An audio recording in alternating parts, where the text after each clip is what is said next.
కృష్ణ భక్తులను తెలుస్తున్నాము. ఓ, మాతాజీ. హరే కృష్ణ హరే కృష్ణ కృష్ణ కృష్ణ హరే హరే హరే రామ హరే రామ రామ రామ హరే హరే. భక్తులందరికీ ప్రణామములు. ప్రార్థన చేద్దాము. నమో ఓం విష్ణు పాదాయ కృష్ణ ప్రేష్టాయ భూతలే శ్రీమతే భక్తి వేదాంత స్వామిన్ ఇది నామిని. నమస్తే సారస్వతే దేవే గౌరవాణి ప్రచారిణి నిర్విశేష శూన్యవాది పాశ్చాత్య దేశతారిణి.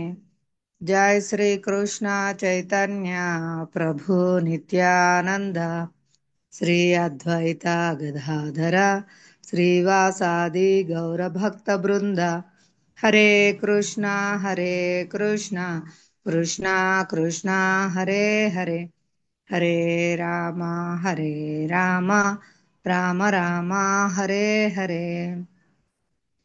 వాంఛాకల్పతరుభ్యశ్చ కృపా సింధుభ్య ఏవ చ పతితానాం పావనేభ్యో వైష్ణవేభ్యో నమో నమః. మూకం కరోతి వాచాలాం పంగుం లంఘాయతే గిరిం యత్కృపాతమహం వందే శ్రీగురు దీనతారిణం. పరమానందమాధవం శ్రీచైతన్య ఈశ్వరం. హరే కృష్ణ. మనం భగవద్గీత యథాతథము 2వ అధ్యాయం చర్చించుకుంటున్నాము. నిన్న చర్చించుకున్న అంశాల్లో ఏమైనా గుర్తు ఉంటే అందరూ ప్రయత్నించండి కొన్ని పాయింట్లైనా చెప్పడానికి. హరే కృష్ణ.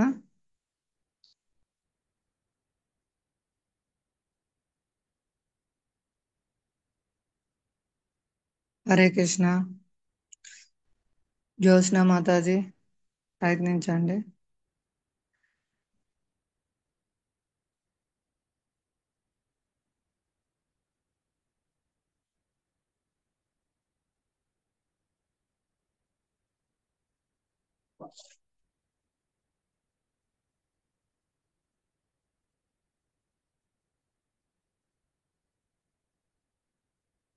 హరే కృష్ణ.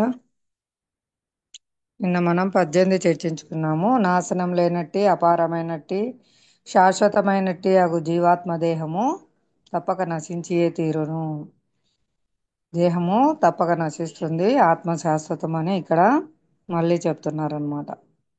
అది ఎప్పుడైనా జరగవచ్చు, వెంటనే నశింపవచ్చు లేదా 100 సంవత్సరాల పిదపైన నశింపవచ్చు. కేవలం కాలభేదం మాత్రమే కలదు. దానిని ఈ భౌతిక దేహాన్ని శాశ్వతంగా నిలుపుటకు అవకాశమే లేదు. కానీ ఆత్మ అతి సూక్ష్మమైనది, ఎవరికి కనపరాదు. ఇంకా అసలు కనిపించకుండా ఉంటే ఆత్మను చంపడానికి ఏమో వాళ్ళకి అవకాశం ఉంటుంది. కాబట్టి ఆత్మను అసలు చంపలేరు అని చెప్తున్నారు.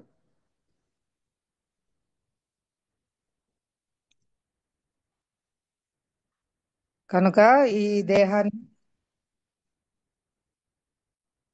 దేహాన్ని మనము ఎలాగూ రక్షించలేము, ఆత్మను ఎలాగూ చంపలేము. కాబట్టి నువ్వు తప్పక యుద్ధం చెయ్యి అని ఈ 2 కోణాల్లో చెప్తున్నారనమాట. భీష్మ ద్రోణ మొదలగు పెద్దవారిని ఎలా చంపవాలను ఆ యుద్ధంలో అని అర్జునుడు అడిగే ప్రశ్నకు, ఒకవేళ నువ్వు చంపకపోయినా వాళ్ళు కాలక్రమంలో శరీరాలు, ఈ భౌతిక దేహాలు వదిలిపెట్టి మరణించి తీరవలసిందే. అదే విధంగా నువ్వు చంపినా కూడా వాళ్ళ ఆత్మ అయితే శాశ్వతంగా ఉంటుంది, వాళ్ళు ఉన్నత లోకాలకు వెళ్తారు. ఆ విధంగా రెండు విధాలుగా వాళ్ళు ఆ ఇక్కడ ఉండే ప్రసక్తి లేదు. అంటే భౌతిక దేహం అయితే ఇక్కడ ఉండదు, వెళ్ళిపోతుంది. ఆత్మ ఉన్నత గతులు పొందుతుంది. ఏ విధంగా చూసినా అది యుద్ధం చేయడము నీకు కర్తవ్యం ముఖ్యమైనది. నువ్వు వాళ్ళ దేహాలను కాపాడలేవు, వాళ్ళ ఆత్మను చంపలేవు అని రెండు కోణాల్లో భగవంతుడు వివరిస్తున్నారు అన్నమాట. అదే విధంగా సూర్యకాంతి సమస్త జగత్తుకు వెలుగునిస్తూ ఎట్లుందో పోషిస్తుందో, అలాగే ఆత్మ యొక్క శక్తి, ఆత్మకాంతి వల్ల ఈ దేహము పోషించుచున్నది. ఆత్మ ఉంటేనే దేహానికి విలువ. ఆత్మ దేహాన్ని విడిచినంతనే దేహం కుళ్ళిపోతుంది అని కూడా ఇక్కడ చెప్తున్నారు. అనగా ఆత్మయే దేహంను పోషించుచున్నదని తెలియచున్నది. కాబట్టి ఆత్మ పోయిన దేహాన్ని ఎవరు పట్టించుకోరు, దానికి ఎటువంటి ప్రాముఖ్యత లేదు. కనుక శ్రీకృష్ణుడు భౌతికమైన దేహపరమైన ప్రయోజనముల కొరకై తమ విద్యుక్త ధర్మములను త్యజింపక యుద్ధం చేయవలనని అర్జునునికి ఆదేశించుచున్నారు. ఈరోజు 19వ శ్లోకము ఎవరైనా చెప్తారా? 19వ శ్లోకం భావం భాష్యం. హరే కృష్ణ మాతాజీ, నేను చెప్పనా మాతాజీ? చదవండి మాతాజీ. హరే కృష్ణ.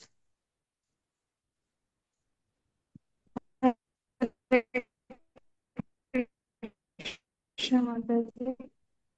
మాతాజీ తప్పు పోతే క్షమించండి మాతాజీ. ఏవం వేత్తి మాతాజీ. చెప్పండి మా, కొంచెం సిగ్నల్ ఉండే దగ్గరికి వచ్చి చెప్పండి. వినిపించట్లేదా మాతాజీ? ఇప్పుడు వినిపిస్తుంది. య ఏవం వేత్తి హంతారం యచ్చైవనం మన్యతే హతం ఉభైతౌ న విజానితో నాయం హంతి న హష్యతే. అనువాదము: జీవుడు చంపువాడని గాని చంపబడు వాడని గాని తలచు ఇరువురును అజ్ఞానులే. ఎందుకనగా ఆత్మ చంపదు మరియు చంపబడదు. భాష్యం: మారణాయుధములతో దేహధారి అయిన జీవుడు గాయపడినప్పుడు దేహంలోని జీవుడు చంపబడడని ఎరుగవలెను. రాబోవు శ్లోకములలో స్పష్టమగునట్లుగా అట్టి మిక్కిలి సూక్ష్మమైన ఆత్మని ఎటువంటి ఆయుధములతోనూ వధించుట సాధ్యపడదు. అంతేకాకుండా ఆధ్యాత్మిక స్థితి చేత జీవాత్మ చంపబడదు, కేవలం దేహం మాత్రమే చంపబడినది లేదా చంపబడేది. అనగా దీని ఉద్దేశము దేహ వధను ప్రోత్సహించుట కాదు.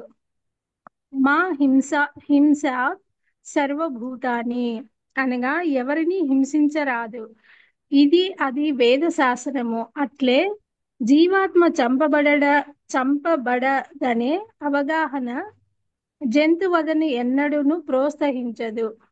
అధికారం లేకుండా ఎవరి దేహమును వధించినను అది ఘోర కార్యమే అగును. అట్టి చర్య ప్రభుత్వ శాసనము మరియు భగవంతుని శాసనం ప్రకారము దండనీయమే కాగలదు. కానీ ఏది ఏమైనను ఇక్కడ అర్జునుడు ధర్మం కొరకే శత్రు సంహారంలో నెలకొల్పబడుతుండెను, అంతేకాని ఇచ్ఛానుసారము విపరీత తలంపుతో కాదు. హరే కృష్ణ మాతాజీ. హరే కృష్ణ మా, కొంచెం వివరించడానికి ప్రయత్నించండి. ఓకే మాతాజీ, ట్రై చేస్తాను మాతాజీ. చదువుతా చెప్పానా మాతాజీ? మాతాజీ. ఆ మారణాయుధాలతో దేహధారి జీవుడు గాయపడినప్పుడు దేహంలోని జీవుడు చంపబడని ఎరుగన. మాతాజీ, ఒక మనిషిని ఓ, ఏదైనా ఆయుధాలతో గాయపరిచినప్పుడు శరీరం మాత్రమే గాయపడుతుంది కానీ ఆ అంటే జీవుడు గాయపడ్డు అని చెప్తున్నారు మాతాజీ. చంపబడడు అని చెప్తున్నారు. రాబో శ్లోకములలో స్పష్టంగా అట్టి మిక్కిలి సూక్ష్మమైన ఆత్మ ఎటువంటి ఆయుధములతోనూ, అంటే వచ్చే శ్లోకాలలో ఇంకా బాగా స్పష్టంగా తెలియపరుస్తారు అని చెప్తున్నారు మాతాజీ. అంటే ఎటువంటి వాటితో కూడా ఆత్మ చంపబడదు అనేసి. కేవలం దేహం మాత్రమే చంపబడినది లేదా చంపబడేది. అంటే ఈ భౌతిక శరీరం మాత్రమే చంపబడుతుంది కానీ ఆత్మకు లేదు అని చెప్తున్నారు మాతాజీ. అట్లే ఎటువంటి వధను కూడా అంటే హింస చేస్తూ ఉంటారు కదా మాతాజీ జీవులను, ఆ జంతు వధ అటువంటి వాటిని ప్రోత్సహించకూడదు.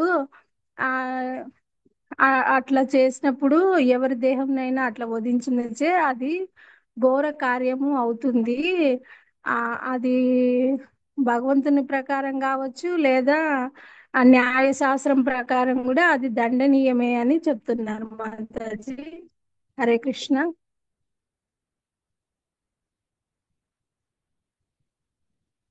హరే కృష్ణ మాతాజీ.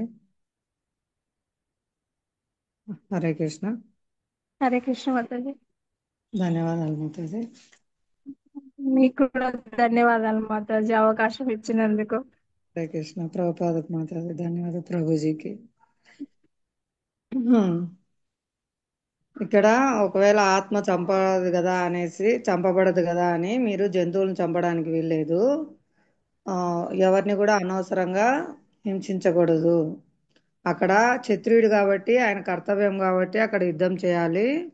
కానీ అనవసరంగా ఎవరు ఏ ఏ జీవాత్మను కూడా అంటే ఏ జీవిని కూడా హింసించకూడదు అని కూడా ఇక్కడ పూర్తిగా ప్రభుపాదుల వారు అర్థమయ్యేటట్లు మనకు తెలియజేస్తున్నారు. ఎందుకంటే ఆ విధంగా అనవసర హింస చేస్తే వాళ్ళు చట్టం ప్రకారం భగవంతుని శాసనం ప్రకారము 2 విధాలుగా కూడా దండనీయులవుతారు. కృష్ణ. ఓకే, నెక్స్ట్ శ్లోకం చదువుతారా? ఇందులో ఏమన్నా డౌట్స్ ఉన్నాయా ఎవరికైనా?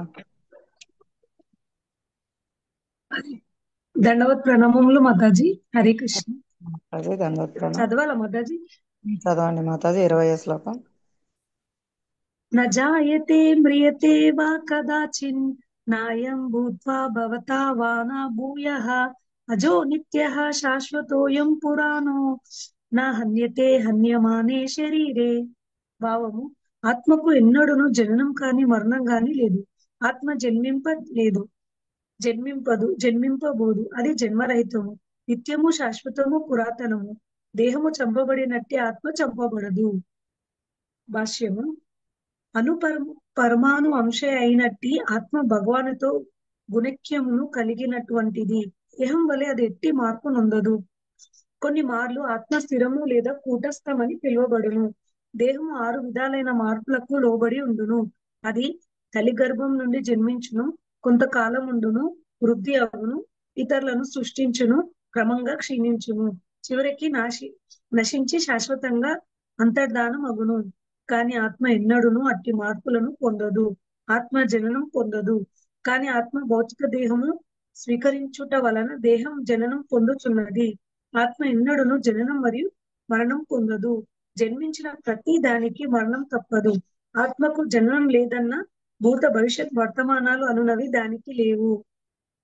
అది నిత్యము, శాశ్వతము, సనాతనము. అనగా చరిత్ర యందు ఆత్మ ఆవిర్భావమును సూచించి ఆధారము ఎక్కడ గోచరింపదు. దేహాత్మ బుద్ధి చేత మనం ఆత్మ యొక్క జనవాదుల విషయంలోను గురించి అన్వేషింతుము. నిత్యమైన ఆత్మ దేహం వలె ఎన్నడూను వృద్ధాపము నొందదు. కనుకనే వృద్ధుడైన వాడు కూడా తన బాల్యం నందున లేదా యవ్వనం నందున కలిగి ఉన్న ఉత్సాహంనే కలిగి ఉండును. దేహం నందలి మార్పులు ఆత్మ వైపు ప్రభావం చూపవు.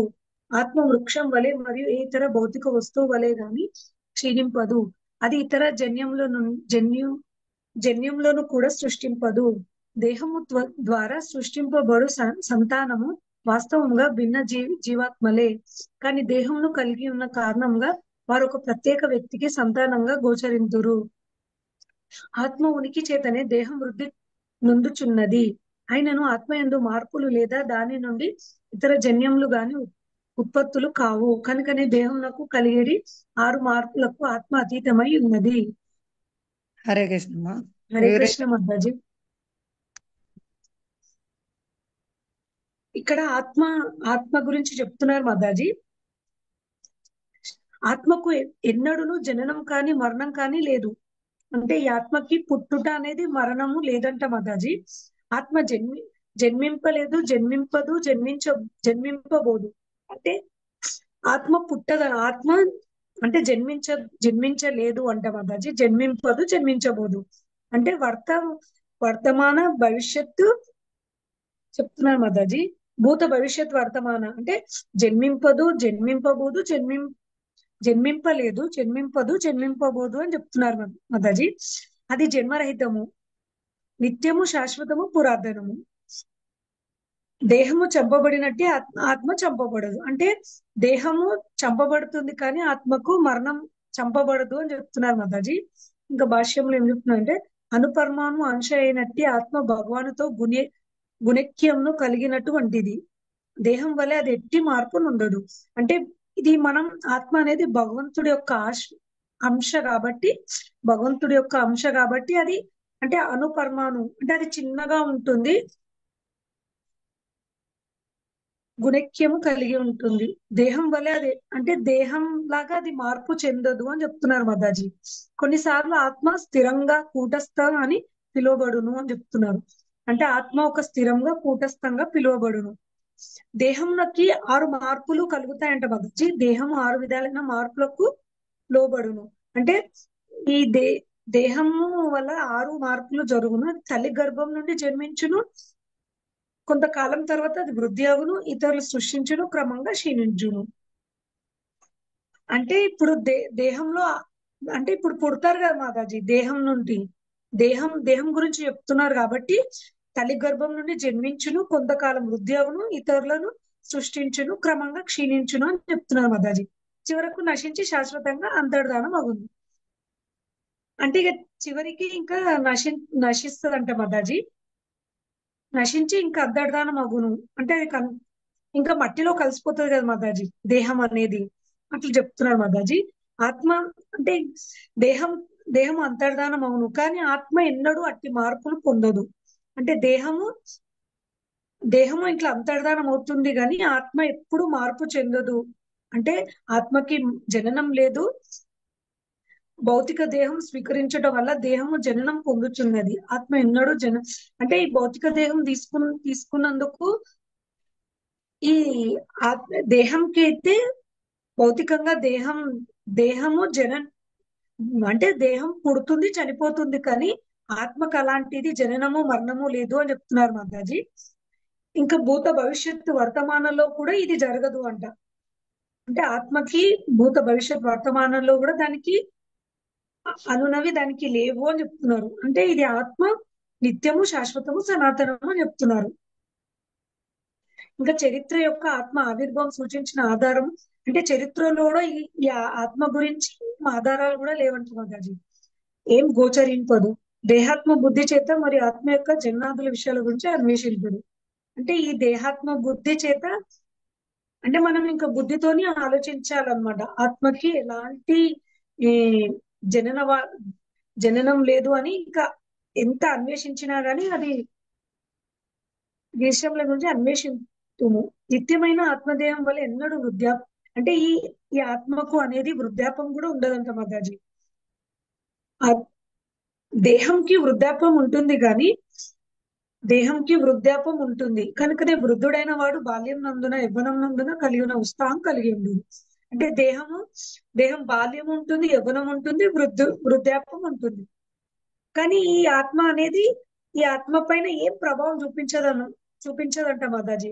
ఆత్మ ఒక సూక్ష్మ ఒక జ్యోతిలాగా ఉంటది కదా మాతాజీ. ఈ దేహంకేమో ఈ బాల్యము, యవ్వనము, ఇంకా వృద్ధాపము ఇవి కనిపిస్తాయి కానీ ఈ ఆత్మకి ఎలాంటి ప్రభావం ఉండదు అని చెప్తున్నారు.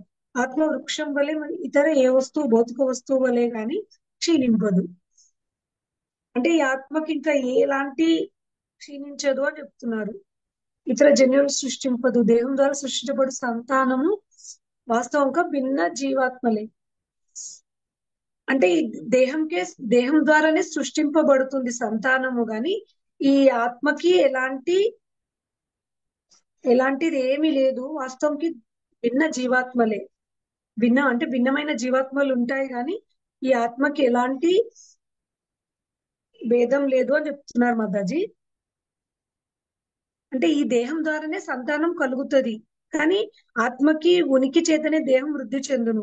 అంటే ఈ దేహం ఉన్న తర్వాత ఉన్నందుకు ఇంతకు ముందు మీరు చెప్పారు కదా మాతాజీ, ఆత్మ ఉంటేనే మన శరీరంలో చైతన్యం ఉంటది, ఇంకా ఆత్మ లేకపోతే కుళ్ళిపోతది అని చెప్తున్నారు కదా మాతాజీ. అట్లా ఈ ఆత్మ ఉండడం ద్వారానే ఇంకా సంతానం కూడా కలుగుతది, ఈ దేహంకి ఒక ఉనికి అనేది వృద్ధి చెందుతది. అంటే ఈ ఆత్మ ఉండడం ద్వారా ఇలాంటి మార్పులన్నీ దేహం ద్వారా చేయొచ్చు అని చెప్తున్నారు మాతాజీ. అట్లనే దేహంలోకి 6 మార్పులు కూడా ఆత్మ అతీతమై ఉన్నది. ఈ ఆత్మ ద్వారానే ఇంకా అన్ని మార్పులు అనేది జరుగుతాయి, కానీ ఆత్మకు మాత్రం మరణం జననం లేదు అని చెప్తున్నారు మాతాజీ. హరే కృష్ణ మాతాజీ. హరే కృష్ణ, హరి బోల్. సో నైస్, బాగా చెప్పినారు మాతాజీ, బాగా అర్థం చేసుకున్నారు. ధన్యవాదాలు మాతాజీ. హరి బోల్. నెక్స్ట్ చదవాలా మాతాజీ? ఎవరికైనా ఛాన్స్ ఇస్తారా మాతాజీ? సర్లేమ్మా. నెక్స్ట్ ఇందులో చదవాలా మాతాజీ? ఎవరికైనా ఛాన్స్ ఇస్తారా? వేరే ఎవరైనా చదువుతారమ్మా? ఓకే మాతాజీ, ధన్యవాదాలు మాతాజీ. కృష్ణమ్మా, హరే ధన్యవాదాలు. కృష్ణ. ఎవరికైనా ఇందులో అర్థం కాని విషయాలు ఉంటే అడగండి. ఈ పేరాగ్రాఫ్ లో అందరికీ అంత అర్థమైందా? ఇది మాతా చెప్పినది, వివరించినది. ఈ 6 మార్పులు కూడా కేవలం దేహానికి, అది కూడా ఆత్మ ఉండడం వల్ల దేహం మార్పు చెందుతుంది, కానీ ఆత్మకు మాత్రం ఇటువంటి 6 మార్పులు ఉండవు.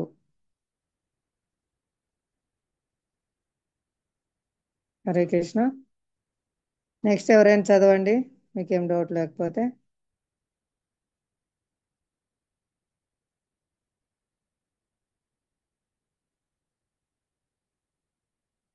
హరే కృష్ణ.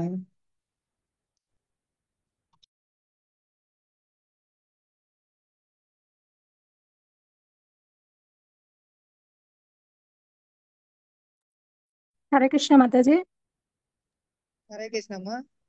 మాతాజీ 6 మార్పులు అంటే ఏంటి మాతాజీ? ఏంటిమ్మా? 6 మార్పులు అని చెప్పారు కదా మాతాజీ, ఆత్మ అని. అవేమ్మా, పుట్టడము, కొంతకాలం ఉండడము, వృద్ధి చెందడము, ఇతరాలను సృష్టించడము, క్రమంగా క్షీణించడము, చివరికి నశించడం, మరణం. ఇవి దేహ మార్పులు. ఓకే మాతాజీ. ఉమ్.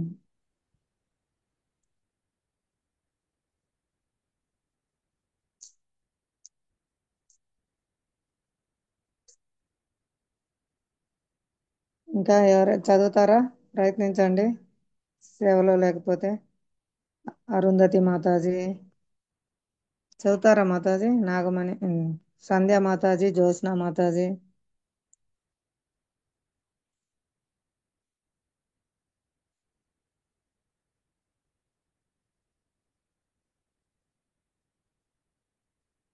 హరే కృష్ణ.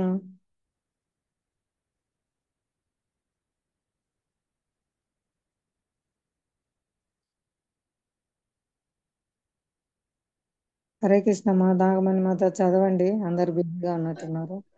హరే కృష్ణ మాతాజీ. కఠో కఠోపనిషత్తు నందు ఈ విషయమును పోలిన విషయంనే మనం చూడవచ్చును. నజాయతే మ్రియతే వా, క్షమించండి మాతాజీ.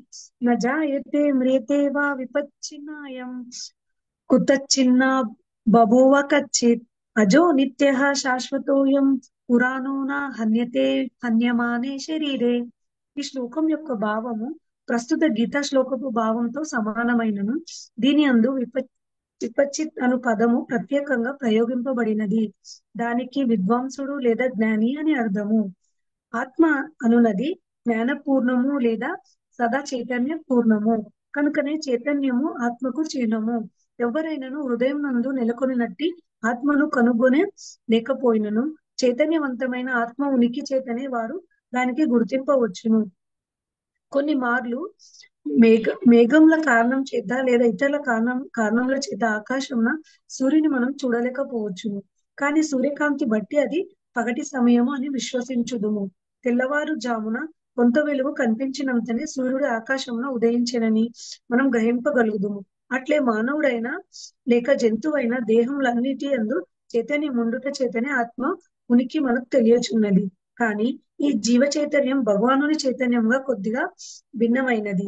ఎందుకనగా భగవాను చైతన్యము భూత భవిష్యత్ వర్తమాన సర్వజ్ఞానమయమై ఉండగా జీవ చైతన్యం విస్మరణ అను స్వభావంగా కలిగి ఉన్నది.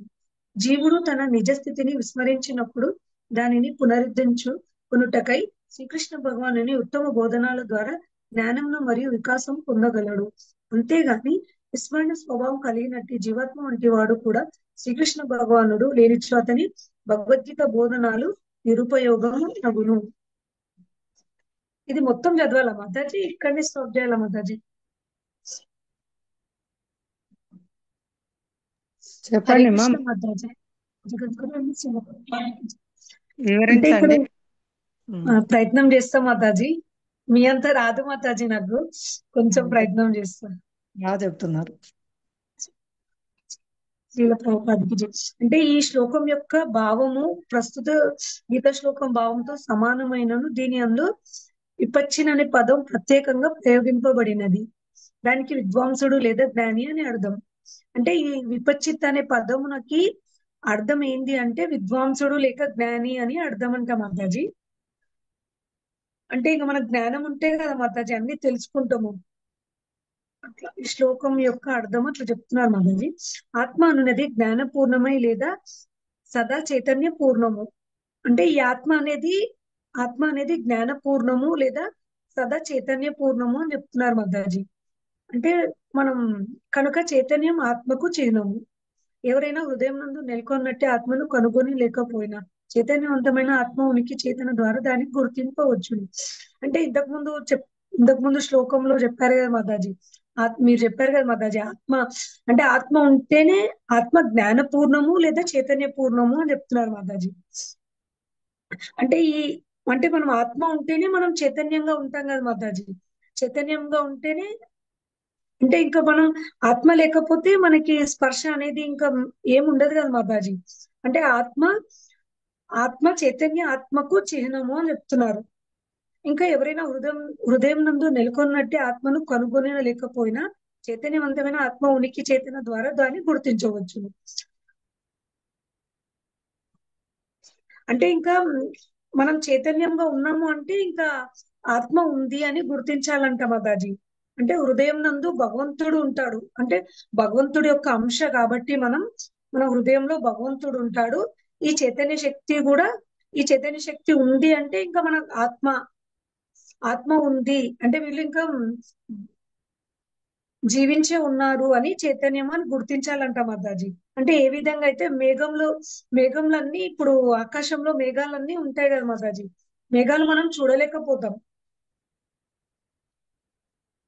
అంటే మేఘాలన్నీ అడ్డం ఉంటే మనం సూర్యుని చూడలేకపోతాం కదా మాతాజీ.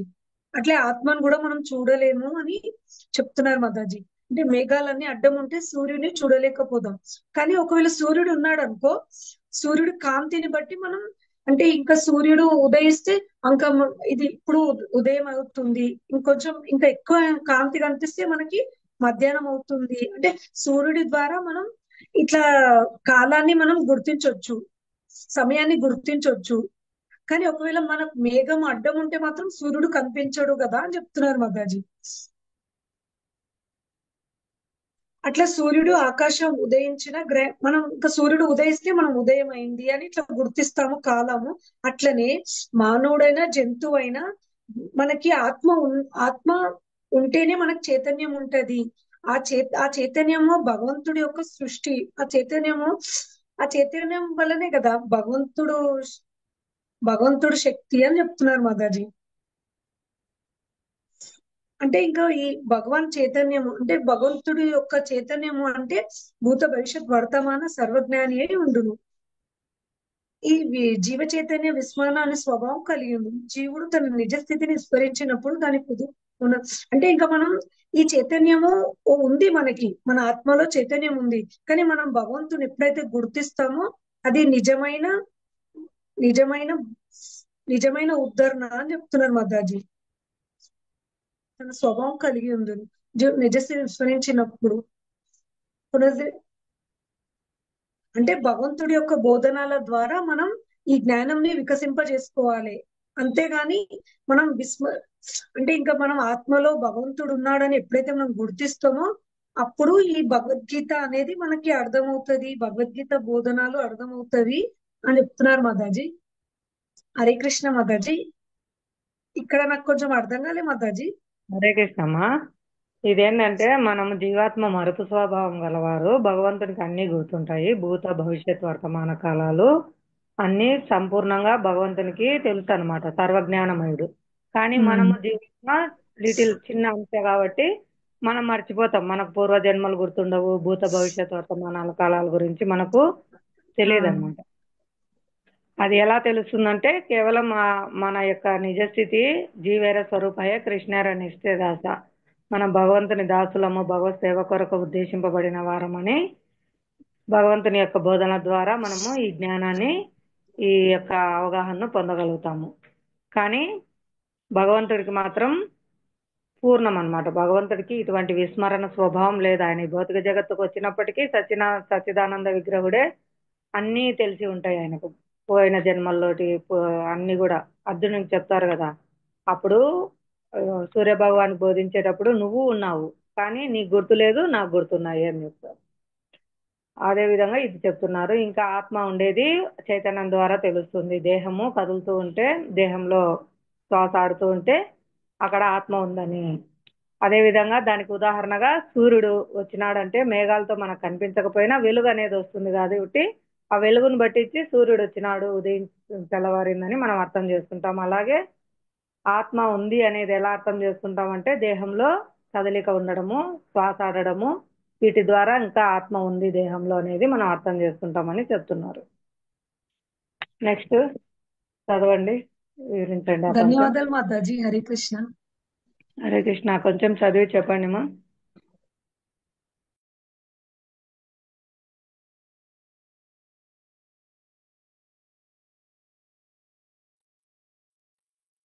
ఇంకా చివరి పేరా ఉంది, చదవండి. చదవాలా మాతాజీ?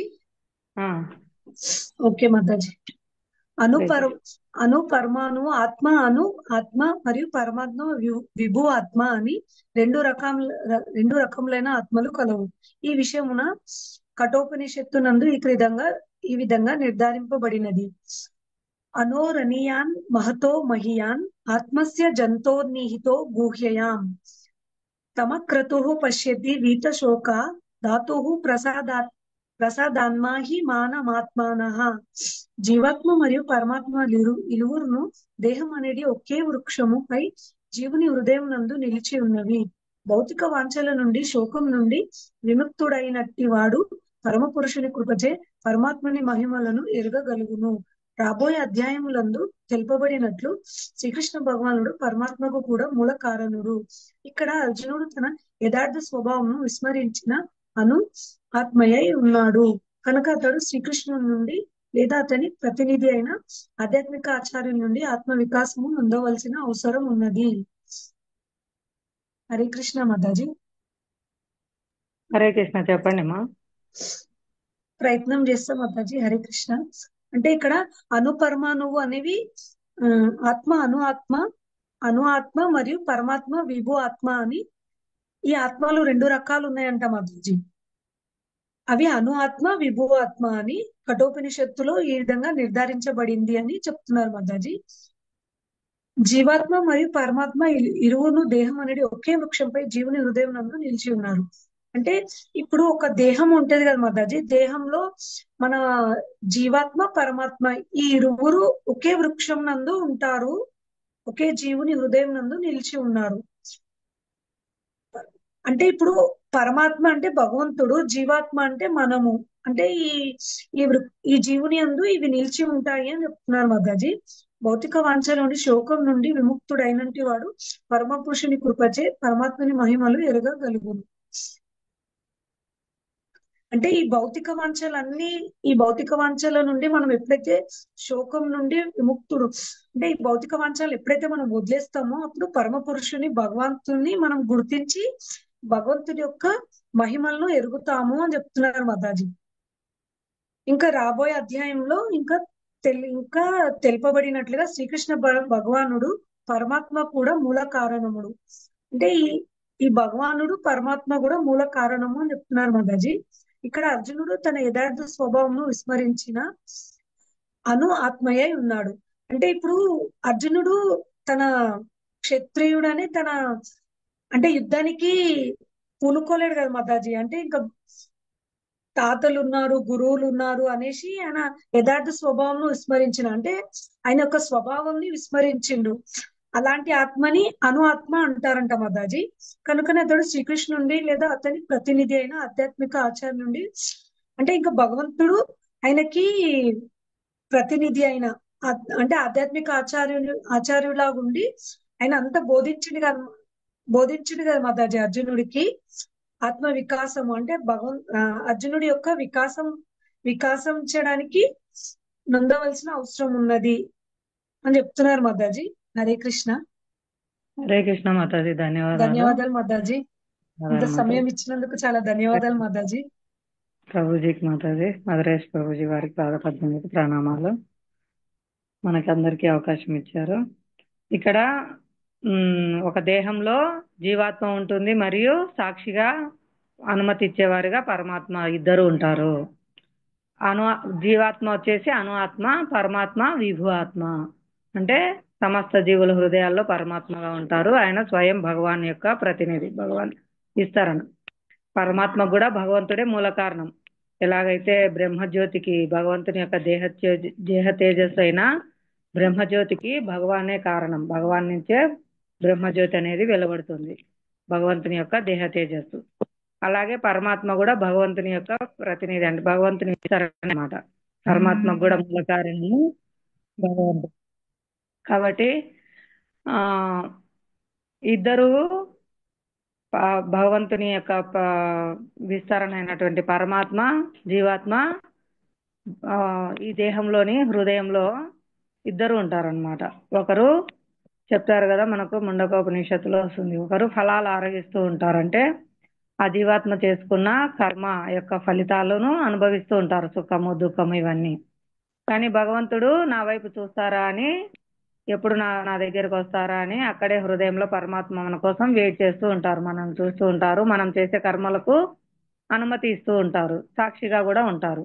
మనం చేసే కర్మలకు సాక్షి, మనము కోరిన కోరికలు తీర్చుకోవడానికి అనుమతి కూడా ఇస్తారనమాట. కానీ సాక్షిగా ఉండడం వల్ల కర్మ ఫలితము మళ్ళీ తప్పక మనము అనుభవించాల్సి వస్తుంది.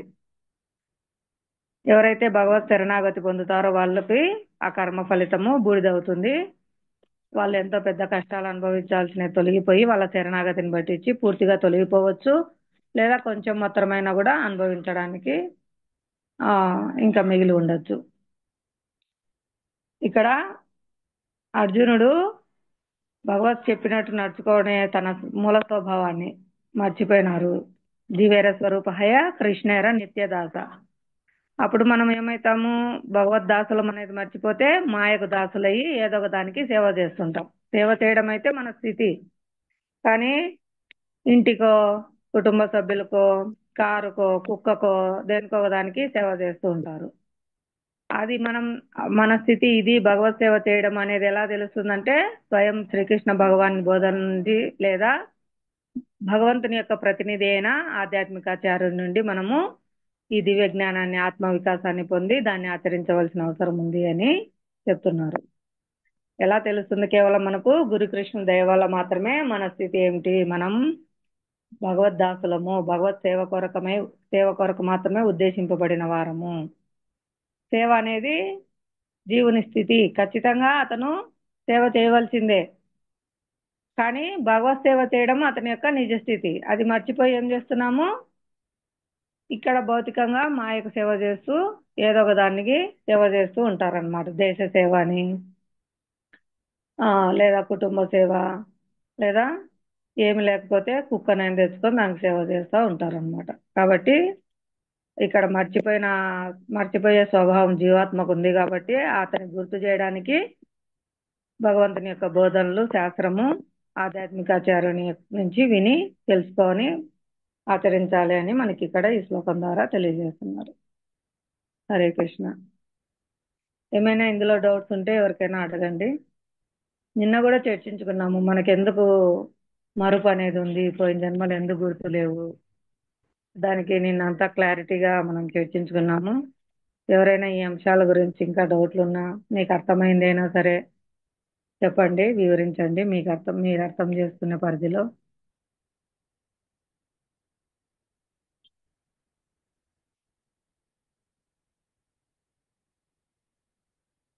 లేదంటే 21వ శ్లోకం చదవండి. హరే కృష్ణ మాతాజీ. హరే కృష్ణమ్మ. మాతాజీ, ఇప్పుడు ఆత్మ అంటే ఇక్కడ జీవాత్మ మరియు పరమాత్మ, ఇది నాకు అర్థం కాలేదు మాతాజీ. ఇరువురు దేహం అనేది ఒకే వృక్షంపై జీవుని హృదయం నందు నిలిచి ఉన్నవి. అవును, మన హృదయంలో మన ఆత్మ ఉంటుంది, భగవంతుడు పరమాత్మ రూపంలో ఉంటాడు. మన హృదయంలో, ప్రతి ఒక్కరి హృదయంలో, ప్రతి జీవి హృదయంలో, ఏనుగు హృదయంలో, చీమ హృదయంలో, నా హృదయంలో, మీ హృదయంలో, అందరి హృదయంలో కూడా వాళ్ళ వాళ్ళ ఆత్మ ఉంటుంది.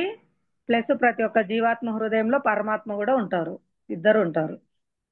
అంటే మీ హృదయంలో మీ ఆత్మ ఉంటుంది, పరమాత్మ ఉంటారు. నా హృదయంలో నా ఆత్మ ఉంటుంది, పరమాత్మ ఉంటారు. పరమాత్మ మనకు సాక్షిగా అనుమతి ఇచ్చేవారుగా ఉంటారు అన్నమాట. మనం చేసే కర్మలన్నీ ఆయన చూస్తూ ఉంటారు, సాక్షిగా ఉంటారు. మరియు మనం చేయాలనుకునే కర్మలకు అనుమతి కూడా ఇస్తారు. అర్థమైందా మాతాజీ? అర్థమైంది మాతాజీ. ధన్యవాదాలు మాతాజీ. హరే కృష్ణ. హరే కృష్ణ. ఆ పరమాత్మ కూడా మూల కారణము భగవంతుడే. భగవంతుని యొక్క దేహ తేజస్సు అయిన బ్రహ్మజ్యోతికి భగవంతుడే మూల కారణము, పరమాత్మ కూడా మూల కారణం భగవంతుడే. భగవంతుడి నుంచే దేహ తేజస్సు వస్తుంది, పరమాత్మ కూడా విస్తరిస్తారు.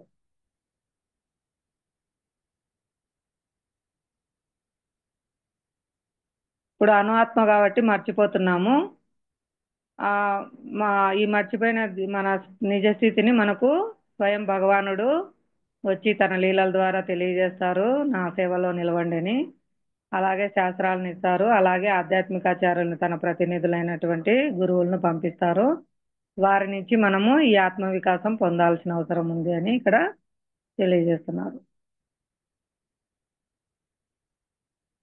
హరే కృష్ణ. 21 చదవండి, ఎవరికి డౌట్ లేకపోతే. 21 శ్లోకం భావం భాష్యం. సంధ్యా మాతాజీ బిజీగా ఉన్నారా? హరే కృష్ణ.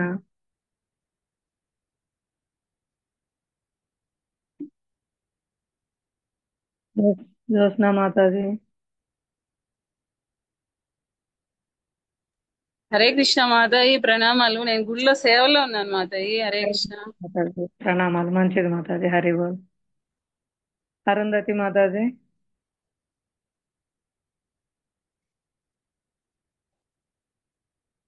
సంధ్యా మాతాజీ చదవండి, ఎవరో ఒకరు చదవండి. మా లక్ష్మీదేవి మాతాజీ. హరే కృష్ణ. సరే మాతాజీ. వేద వినాశినం నిత్యం యేనామజమవ్యయం కథం స పురుషః పార్థ కం ఘాతయతి హంతికం. అనువాదం. ఓ పార్థ, ఆత్మ నాశనం లేనిదని, నిత్యమైనదని, పుట్టుక లేనిదని, క్షయము లేనిదని ఎరిగిన వ్యక్తి ఎవరైనను ఎట్లు చంపును లేదా ఎట్లు చంపించును? భాష్యము.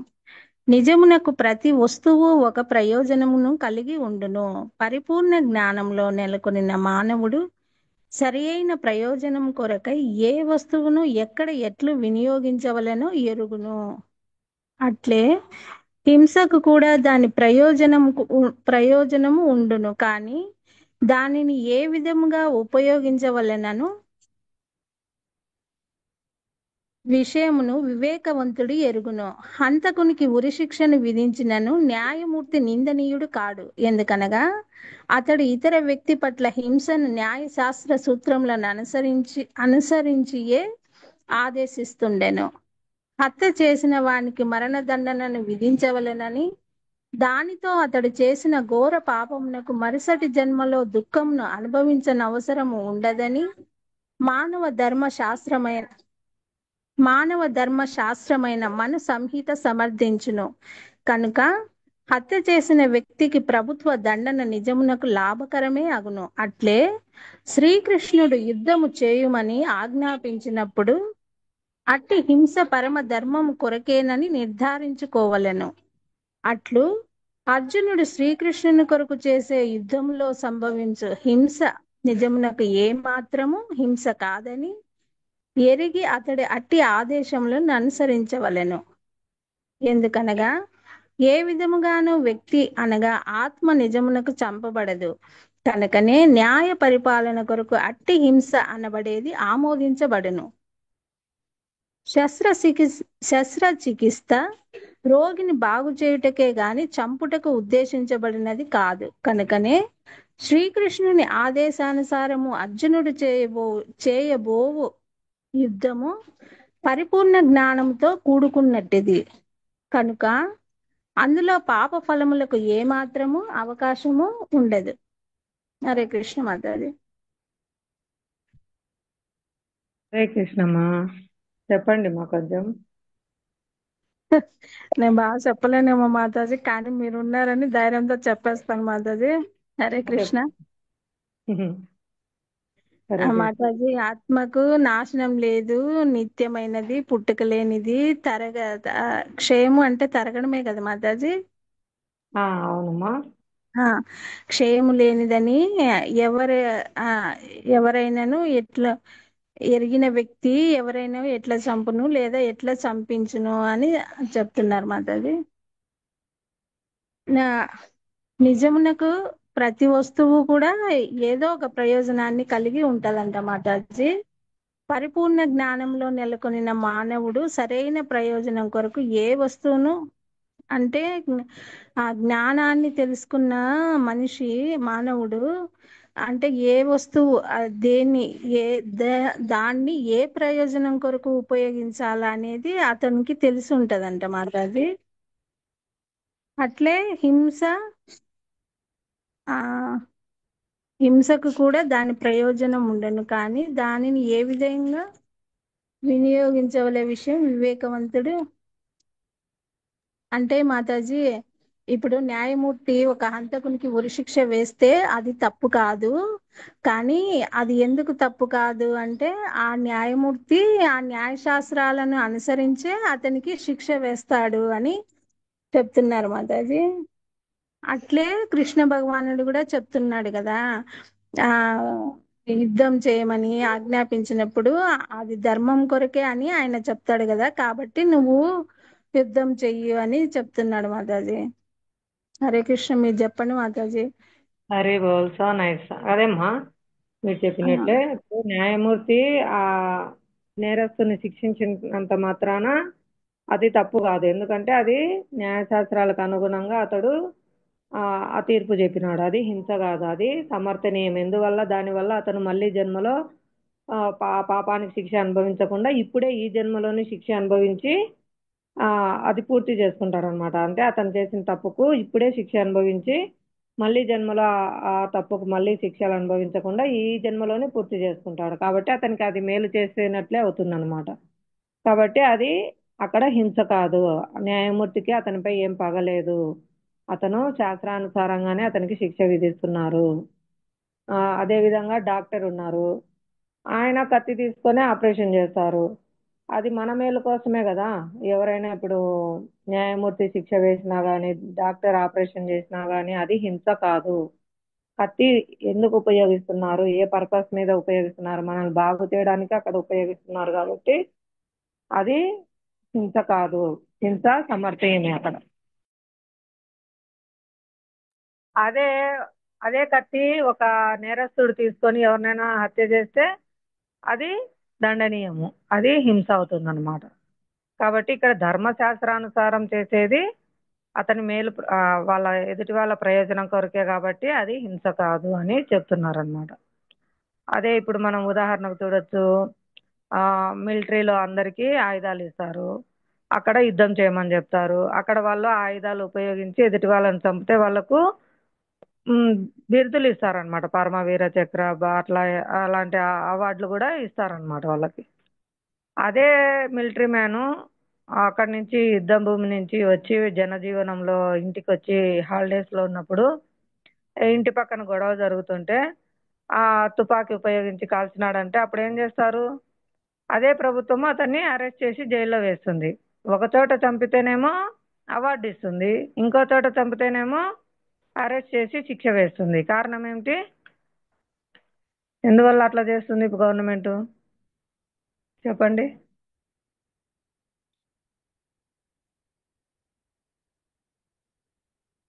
హరే కృష్ణ. ఎవరైనా ఆన్సర్ ఇవ్వండి.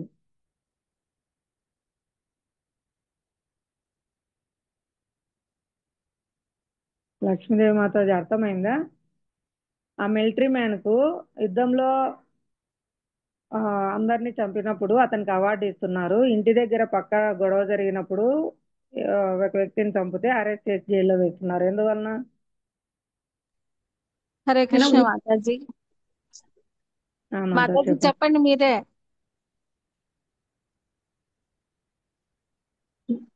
హరే కృష్ణ మాతాజీ. నాగమణి హరే మాతాజీ చెప్పండి. హరే కృష్ణ. అంటే ఉద్యోగంలో ఉన్నప్పుడు అది వేస్తే అది కర్తవ్యం అవుతుంది మాతాజీ. ఇంటి దగ్గర భౌతికంగా ఉన్నారు కాబట్టి అది అది అధర్మం అవుతుంది కదా మాతాజీ. హరే కృష్ణ. అక్కడ ప్రభుత్వం ఆజ్ఞానుసారం చేస్తే నేరం కాదు, ప్రభుత్వ ఆజ్ఞం లేకుండా చేస్తే అది నేరం అయ్యింది. అలాగే ఇక్కడ భగవంతుని ఆజ్ఞానుసారం చేయమంటున్నారు, అతని విద్యుత్ ధర్మం కాబట్టి నేరం కాదు. అదే భగవంతుని ఆజ్ఞ లేకుండా చేస్తే అది నేరం అవుతుంది. అలాగే న్యాయమూర్తి కూడా అక్కడ గవర్నమెంట్ ఆదేశానుసారం అతను ఆ పొజిషన్ లో ఉన్నారు కాబట్టి అతను తీర్పు చెప్పారు. అది హింస కాదు, తప్పు కాదు. అదే భౌతికంగా ఎవరినైనా ఆ విధంగా మరణదండన విధిస్తే అది తప్పు అవుతుందన్నమాట. అధికారం లేకుండా చేస్తే అది తప్పు. ఆ విధంగా భగవంతుని నిర్దేశానుసారం చేయడం ద్వారా అది తప్పు కాదు, మీ విద్యుత్ ధర్మం నిర్వహించడము అని చెప్తున్నారు అన్నమాట. ఆ విధంగా హింస కొన్ని సమయాల్లో అవసరమే అవుతుంది. అది గవర్నమెంట్, అందుకే మనకి ఈ భౌతిక జగత్తు కూడా నిర్మించబడింది. ఆ ఎవరు తప్పు చేసే వాళ్ళు లేకపోతే ఈ కారాగారం అవసరమే లేదు కదా. మనలో భగవంతుని విడిచి భోగించాలనే వాంఛ ఉండడం వలన మనము ఆ విధంగా ప్రయత్నించడానికి ఈ భౌతిక జగత్తుకు వచ్చాము. కానీ ఎన్నడూ అది పూర్తి చేయలేము. అంటే మనకి భగవంతుని సేవ చేయడం ద్వారా మాత్రమే ఆనందం పొందుతాము, లేదంటే ఆనందం దొరకదు. కాబట్టి ఈ దుఃఖాలయంలో మనం దుఃఖాలు అనుభవిస్తూ మళ్ళీ అర్థం చేసుకొని, అంటే పరివర్తన చెంది మేము ఇకపై తప్పులు చేయమన్న వారికి విడుదల అనేది లభిస్తుంది అనమాట. ఆ విధంగా జీవాత్మలు ఇక్కడ మేము భగవత్ సేవకులము, భగవత్ సేవ కొరకు ఉద్దేశింపబడిన వారము అని అర్థం చేసుకొని గురుకృష్ణ దయ వల్ల దాన్ని ఆచరించడానికి ప్రయత్నిస్తే వారికి ఈ భౌతిక జగత్తు నుంచి విడుదలే కాదు, అసలైన సహజ స్థితిలో నెలకొంటారు, భగవత్ సేవలో నెలకొంటారు అన్నమాట. భౌతిక జగత్తు నుంచి విముక్తి కూడా కోరరు భక్తులు, కేవలం భగవత్ సేవలో నిలవాల. ఎక్కడున్నా కూడా మమ జన్మనీశ్వరే భవతాద్ భక్తి రహితుకిత్వయి, నేను ఎన్ని జన్మలు ఎత్తినప్పటికీ కేవలం నీ పాదపద్మములందు నిర్హేతుకమైన భక్తి నీవు, ఎటువంటి కారణం లేకుండా నాకు ధనము వద్దు, అందమైన స్త్రీలు వద్దు, అనుయాయులు వద్దు, కవితాశక్తి వద్దు, ఏమీ వద్దు, కేవలం నీ ప్రేమయుత భక్తియుక్త సేవ మాత్రమే ఇవ్వు, అది కూడా ఎటువంటి కారణం లేకుండా నిర్హేతుకమైన భక్తిని ప్రసాదించు అని శ్రీ చైతన్య మహాప్రభు మనకు శిక్షాష్టకంలో ఇచ్చారనమాట. ఆ విధమైన ప్రార్థన చేయాలని. కాబట్టి భక్తులు ఈ భౌతిక జగత్తు నుంచి ముక్తిని కూడా వాంఛించరు, వాళ్ళు కేవలం భగవంతుని యొక్క ప్రేమయుత సేవ మాత్రమే కోరుకుంటారు. ఇది మనం ఇక్కడ అర్థం చేసుకున్నాము. ఇంకా ఈ శ్లోకంలో ఎవరికైనా అర్థం కాకపోయినా అడగవచ్చు, లేదంటే 22వ శ్లోకం చదవండి. టైం అవుతుంది, 5 నిమిషాలు ఉంది.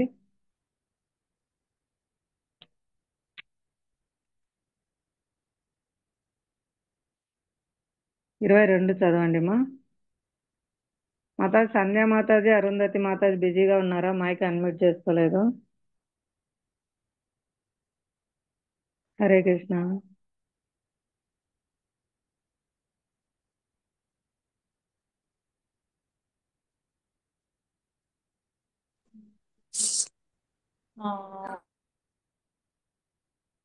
మళ్ళీ మైక్ మ్యూట్ అయింది మాతాజీ. అరుంధతి మాతాజీ.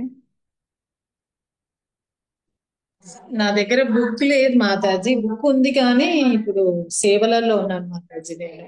ఓకే ఓకే, మీకు ఇప్పుడు చెప్పిన శ్లోకాలు 2 అర్థమైనాయా? ఏమైనా డౌట్ ఉన్నాయా మాతాజీ? నేను ఆన్ అయితే అయ్యాను మాతాజీ, బట్ కస్టమర్స్ కంప్లైంట్స్ ఉన్నాయి, అవి సాల్వింగ్ లో ఉన్నాను నేను. హరే కృష్ణ.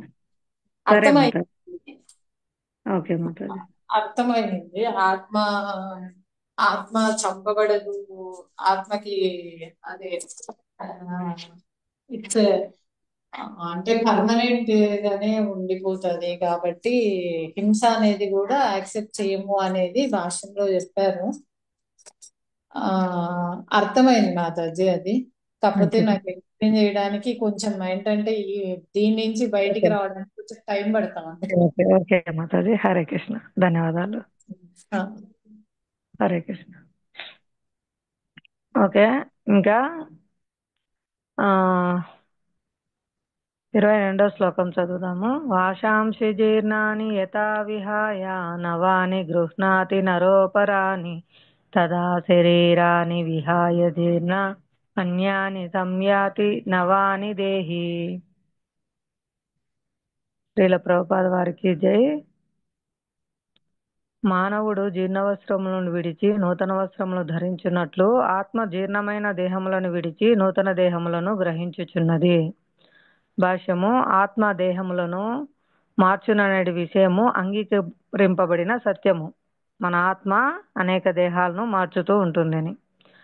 ఆత్మ ఉనికిని విశ్వసింపని ఆధునిక విజ్ఞాన శాస్త్రజ్ఞులు ఏ విధంగా హృదయం నుండి శక్తి కలుగునో వివరింపలేకున్నను శైశవం నుండి అంటే చిన్న చంటిబిడ్డ నుండి బాల్యం వరకు, బాల్యం నుండి యవ్వనం వరకు, యవ్వనం నుండి వృద్ధాప్యం వరకు దేహం నందు కలిగే మార్పులను వారు అంగీకరింపక తప్పదు.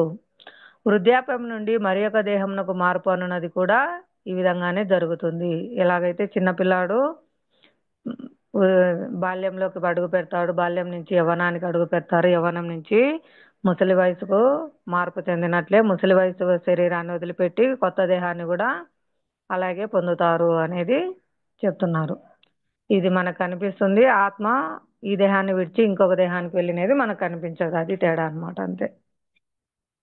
ఈ విషయము పూర్వ శ్లోకం నందు 2:13లో ఇందువరకే వివరింపబడింది. ఒక దేహం నుండి మరొక దేహంనకు ఆత్మ యొక్క మార్పు పరమాత్మ కృప చేతనే సాధ్యమవుతున్నది. ఎలా జరుగుతుంది అంటే కేవలం పరమాత్మ యొక్క కృప చేతనే అది సాధ్యమవుతుంది. ఆయన సాక్షిగా ఉన్నారు కదా, కాబట్టి ఆయన కర్మ ఫలాలను చూసి ఆయన నిర్దేశంలో ఉండే దేవతలు మనకు ఇంకొక శరీరాన్ని ఏర్పాటు చేస్తారనమాట. భగవంతుడే స్వయంగా మన కర్మఫలంలో ఏం జోక్యం చేసుకోరు.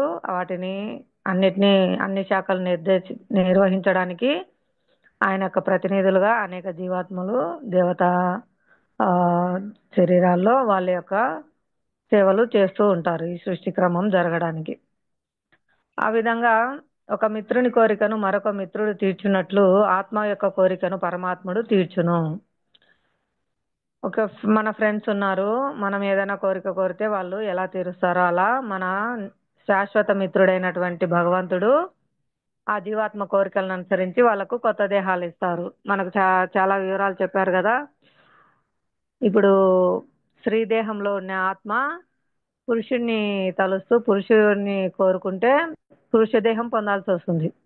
అలాగే పురుష దేహంలో ఉండే వాళ్ళు స్త్రీలను కోరుకుంటే ఆమెని ధ్యానిస్తూ మరణిస్తే మరణ సమయంలో అది తల్లి కావచ్చు, చెల్లి కావచ్చు, భార్య కావచ్చు, ఎవరైనా కావచ్చు, వాళ్ళ కర్మానుసారము వాళ్ళు మళ్ళీ వాళ్ళ కోరికకు తగినట్టు వాళ్ళ కర్మ ఫలానికి తగినట్టు దేహం పొందవలసి వస్తుంది అనమాట. మరణ సమయంలో ఏదైతే తలుచుకుంటామో అటువంటి దేహాన్ని పొందవలసి వస్తుంది. అంటే మన చైతన్యము మన యొక్క నెక్స్ట్ దేహాన్ని నిర్ణయిస్తుంది. అది కూడా కోరిక ఒకటే సరిపోదు, బ్యాంక్ బ్యాలెన్స్ అంటే కర్మఫలం కూడా ఉండాలి. ఇప్పుడు ఒకరికి కార్ కొనాలని కోరిక ఉంటుంది. కార్ కొనాలన్న కోరిక ఉన్నంత మాత్రం కార్ రాదు కదా. కార్ కొనాల్సిన దానికి డబ్బు కావాలి. ఆ డబ్బు సంపాదిస్తేనే అతని కోరిక కారు కొనడం అనేది నెరవేరుతుంది. అది కూడా ఎంత డబ్బుతో ఎంత కారు కొనగలము, చిన్న కారా పెద్ద కారా అనేది మన యొక్క బ్యాంక్ బ్యాలెన్స్ బట్టి నిర్ణయింపబడుతుంది. అలాగే మన కర్మానుసారము మన కోరిక ప్రకారము మనకు నెక్స్ట్ దేహం అనేది నిర్ణయింపబడుతుంది. కోరిక ఉంటుంది, కర్మఫలము అనేది బ్యాంక్ బ్యాలెన్స్ అనేది ఉంటుంది. దానివల్ల మనకు నిర్ణయింపబడుతుంది అన్నమాట. అలాగే ఆత్మ యొక్క కోరికను పరమాత్ముడు తీర్చుని చెప్పుకున్నాం కదా. ముండకోపనిషత్తు వంటి వేద విభాగంలోను శ్వేతాశ్వతరోపనిషత్తు వంటివి జీవాత్మను మరియు పరమాత్మను ఒకే వృక్షంపై కూర్చున్న మిత్రపక్షులతో పోల్చినవి. ఈ రెండు పక్షులలో ఒకటి ఆత్మ వృక్షపు ఫలములను ఆరగించుచుండగా మరొక పక్షి శ్రీకృష్ణుడు తన మిత్రుని గమనించుచూ ఉండును. ఈ రెండు పక్షులను గుణైక్యమును కలిగి ఉన్నప్పటికీ గుణంలో అంటే భగవంతుని యొక్క గుణాలే ఆత్మకు ఉన్నాయి, కానీ స్వల్ప మాత్రంగా ఉన్నాయన్నమాట. అంటే పరిమాణంలో స్వల్పం, ఆ గుణంలో ఒకటే. అంటే ఇప్పుడు చాలాసార్లు చెప్పుకున్నాము, సముద్రపు నీరు ఉప్పుగా ఉంటుంది, చుక్క నీరులో కూడా ఉప్పు ఉంటుంది. ఉప్పతనం అనేది గుణం లక్షణము అన్నిట్లో ఉందన్నమాట, అదే లక్షణము. కానీ పరిమాణంలో సముద్రంలో అనంతమైన పరిమాణంలో ఉప్పు ఉంది, చుక్క నీటిలో తక్కువ పరిమాణంలో ఉప్పు ఉంది అనమాట. అలా గుణంలో సమానము, పరిమాణంలో భేదము అన్నమాట భగవంతునికి మనకు. అందులో ఒకటి భౌతిక వృక్షపు ఫలములచే ఆకర్షింపబడుతుంది. అది ఎవరు? ఆత్మ. ఆత్మ ఈ భౌతిక జగత్తులో ఉండే అనేక రకమైన ఆకర్షణలచే ఆకర్షింపబడుతుంది అన్నమాట. రెండవది తన మిత్రుని కార్యములకు కేవలం సాక్షిభూతం అవుతున్నది. అది పరమాత్మ మనను గమనిస్తూ ఉంటారు, మనం చేసే ప్రతి పని ఆయన సాక్షిగా చూస్తూ ఉంటారు, మరియు అనుమతి కూడా ఇస్తారనమాట చేయాలనుకునే కార్యాలకు. అది తెలియజేస్తారనమాట. తప్పు అయితే ఇది తప్పు అని తెలియజేస్తారు. మనకు హృదయంలో భయం కూడా పెడతారు, అది చేయకూడదు అని. అది కాదని చేస్తామంటే తర్వాత నువ్వు శిక్ష అనుభవించాల్సి వస్తుందని కూడా తెలియజేసి అనుమతి కూడా ఇస్తారు. ఇక్కడ శ్రీకృష్ణుడు సాక్షి అయిన పక్షి కాగా అర్జునుడు ఫలమారగించు పక్షి అయి ఉన్నాడు. వారిరువురు మిత్రులే అయినను అందులో ఒకటి ప్రభువు కాగా రెండవది సేవకుడు. అందులో పరమాత్మ భగవంతుడు ప్రభువు కాగా జీవాత్మ భగవంతుని యొక్క సేవకుడు. ఈ సంబంధమును విస్మరించుట చేతనే మనము ఈ సంబంధాన్ని, భగవంతునితో మనకు గల సంబంధాన్ని మర్చిపోవడం చేతనే జీవాత్మ ఒక వృక్షం నుండి మరొక వృక్షమునకు లేదా ఒక దేహం నుండి మరొక దేహమునకు మార్పు చెందుటకు కారణమవుతున్నది. ఎందువల్ల మనం అనేక రకాలైన దేహాలు పొందుతున్నాము? భగవంతుని సేవకులము అనేది మర్చిపోయినాం కాబట్టి వేరే సేవలు చేస్తూ వాటి మీద ఆసక్తితో అనేక దేహాలు పొందుతూ ఉన్నాం అన్నమాట. ఇంకా భౌతిక దేహం అనేది వృక్షంపై జీవాత్మ తీవ్ర ప్రయాసకు గురి అవుతుండును. కానీ అది చెంతనే ఉన్నట్టు మిత్రుడైన మరొక పక్షిని, అంటే ఉపదేశం కొరకై అర్జునుడు శ్రీకృష్ణునికి స్వచ్ఛందంగా శరణు పొందినట్లు మనం కూడా పరమాత్మకు పరమాచార్యునిగా ఆయన అంగీకరించి శరణు పొందితే సర్వశోకముల నుండి విముక్తి పొందుతాము. ముండకోపనిషత్తు మరియు శ్వేతాశ్వతరోపనిషత్తు రెండూను కూడా ఈ విషయమనే సమర్థించుచున్నది. సమానే వృక్షే పురుషో నిమగ్నో అనీశాయ శోచతి ముహ్యమానః జుష్టం యదా పశ్యత్యన్యమీశమస్య మహిమానమితి వీతశోకః. రెండు పక్షులను ఒకే వృక్షంపై నున్నను ఫలమారగించు పక్షి ఫలభోక్తగా చింత మరియు దుఃఖములలో పూర్తిగా మునిగి ఉండును. కానీ ఆ పక్షి భగవానుడైనటువంటి తన మిత్రుని వైపునకు ఏదో ఒక విధముగా దృష్టిని సారించి అతని మహత్యమును ఎరుగగలిగినచో వెంటనే ఆ దుఃఖిత పక్షి సర్వచింతల నుండి విముక్తమగును. అర్జునుడు ఇప్పుడు తన శాశ్వత మిత్రుడైన శ్రీకృష్ణుని వైపుకు తిరిగి అతని నుండి భగవద్గీతను అవగాహన చేసుకొనుచున్నాడు. ఆ విధముగా అతడు ఉపదేశములను శ్రవణం చేయుట ద్వారా శ్రీకృష్ణ భగవానుని మహత్యమును పూర్తిగా గ్రహించి శోకం నుండి దూరం కాగలడు. పితామహుడు మరియు గురువుల దేహ మార్పును గూర్చి చింతింపవలసిన అవసరం లేదు, చింతింపవలదని భగవానుడు అర్జునుడికి ఇక్కడ ఆదేశించెను. వాస్తవమునకు ధర్మ యుద్ధమునందు వారి దేహములను సంహరించుటకు అతడు ఆనందింపవలెను. ఎందుకనగా ఆ విధంగా వారు తమ వివిధ దేహ కర్మల ద్వారా సంక్రమించిన పాపమును నశింపజేసుకొనగలుగుదురు. యజ్ఞవేదికపై లేదా ధర్మయుద్ధం నందు గాని తన దేహమును త్యజించిన వారు వెంటనే సమస్త దేహ ప్రతిఫల కర్మల నుండి విముక్తుడై ఉత్తమ జన్మ నందును. కనుకనే అర్జునుని చింతకు ఎట్టి కారణము లేదు. ఇక్కడ మళ్ళీ అది హింస భగవంతుని ఆజ్ఞపై జరగడం వల్ల వాళ్ళు ఉత్తమ జన్మ పొందుతారు. కాబట్టి వాళ్ళు ఇంకా ఎన్నో అనుభవించాల్సిన పాప కర్మ ఫలితాల ప్రతిచర్యలన్నీ కూడా అంతటితో సమాప్తం అయిపోతాయి. వాళ్ళు ఉత్తమ జన్మ పొందుతారు కాబట్టి ఇక్కడ నువ్వు చింతించవలసిన అవసరం లేదు, యుద్ధం చేయని చెప్తున్నారనమాట. ఇక్కడ ఆత్మ పరమాత్మల గురించి మళ్ళీ విస్తృతంగా ఇక్కడ చెప్పబడింది.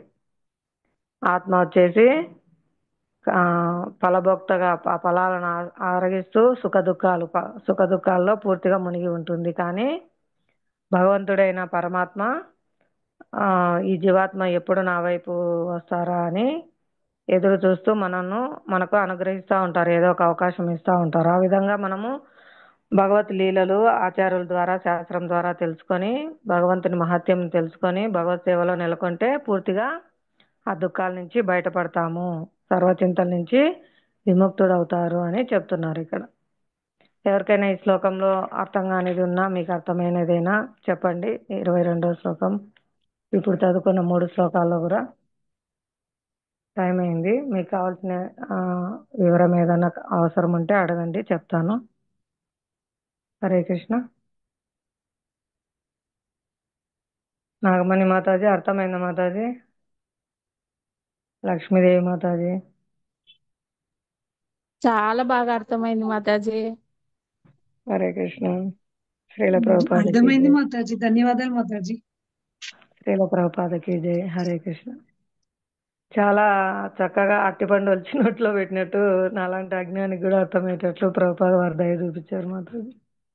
హరే కృష్ణ. ఫస్ట్ కూడా మాకు ఎవరు వ్యక్తిగతంగా ఎవరు మార్గనిర్దేశం లేదు, కేవలం బుక్స్ ద్వారానే నేను కూడా చదివి ఇవన్నీ ప్రయత్నం చేశాము. మాంసభక్షణ నుండి అది మానేశాము. జపం చేయాలని జపం మొదలు పెట్టాం. భగవత్ సేవ, భగవంతునికి నైవేద్యం నివేదన చేసి ప్రసాదం తీసుకోవడము, ఇలాంటివన్నీ కూడా బుక్స్ చదవడం ద్వారానే, వైష్ణవుల యొక్క కృప వల్ల వైష్ణవులు బుక్స్ ద్వారా నిర్దేశం ఇవ్వడం ద్వారా ఉపాధ్యాయ వల్ల మేము పాటించాము. ఎక్కడెక్కడో ప్రపంచంలో మూలలకు కూడా బుక్స్ వెళ్తాయి అన్నమాట. అందువల్ల ఎక్కువ బుక్స్ ప్రచారం చేయండి అని ప్రభుపాద వారు చెప్తారనమాట. బుక్స్ ఎక్కడో ఒక చోట అది ఎవరో ఒకరు చదివి ఓపెన్ చేసి వాళ్ళ హృదయంలో మార్పు వస్తుంది. కాబట్టి ప్రతి ఒక్క ఇంట్లో ప్రభుపాద పుస్తకాలు ఉండాలి, అందరూ చదవాలి, అందరూ ఆచరించాలి. అవి టైం బాంబ్ లాగా ఎప్పుడు ఎక్కడ వెళ్తాయో, ఎక్కడ ఎవరిని భక్తులుగా మారుస్తాయో తెలియదు. కాబట్టి ఇస్కాన్లో ఎక్కువ పుస్తక వితరణ చేస్తూ ఉంటారనమాట. భక్తులందరూ ఎంతో దయ చూపిస్తారు బద్ధజీవుల పట్ల. అది కూడా ఎంతో ప్రేమతో ఇవ్వాలి. వాళ్ళు పుస్తకం తీసుకోకపోయినప్పటికీ కూడా వాళ్ళతో ఎంతో ప్రేమతో మాట్లాడి వాళ్ళకు ధన్యవాదాలు తెలియజేసి మళ్ళీ టెంపుల్కి రమ్మని వాళ్ళని ఆహ్వానించడము, అలా చేస్తే వాళ్ళు అప్పుడు పుస్తకం తీసుకోకపోయినా వాళ్ళ యొక్క ప్రవర్తన చూసి అబ్బా వీళ్ళు ఎంత మంచి వాళ్ళు, భక్తులు చాలా చక్కగా మాట్లాడినారు, చాలా ఆనందంగా అనిపించింది అని ఇంకోసారి ఎప్పుడైనా గుడికి వెళ్ళినప్పుడు కానీ, ఇంకొక భక్తుడు ఎవరైనా పుస్తకం అడిగినప్పుడు కానీ వాళ్ళు తీసుకోవడానికి మొగ్గు చూపుతారనమాట. ఆ విధంగా వాళ్ళని కృష్ణునికి దగ్గర చేయడం మాత్రమే ఏకైక కార్యంగా పుస్తక వితరణ జరుగుతుంది. ఇది ఎటువంటి వ్యాపార ధోరణి కాదు. కేవలం ఆ పుస్తకం చదవడం ద్వారా ఆ జీవాత్మ భగవంతునికి దగ్గర అవుతారు, కృష్ణ చైతన్యాన్ని పాటించి ఈ కష్టాల నుంచి బయటపడి భగవత్ సేవలో నెలకొంటారు అనేదే భక్తుల యొక్క ముఖ్య ఉద్దేశము. ఆ విధమైన కరుణాభావంతో వాళ్ళు ఈ ప్రచారం అనేది చేస్తూ ఉంటారన్నమాట. హరే కృష్ణ. వైష్ణవులందరికీ ధన్యవాదాలు. శ్రీమద్ భగవద్గీత యథాతథంకు జై. జై శ్రీమాన్ మధురేష్ ప్రభుజీకి జై. ప్రభుకి శ్రీల జై. ప్రభుపాదకి జై. జై అనంత కోటి వైష్ణవ బృందకి జై. జై నామాచార్య శ్రీ హరిదాస ఠాకూర్ కి జై. జై. సమావేశమైన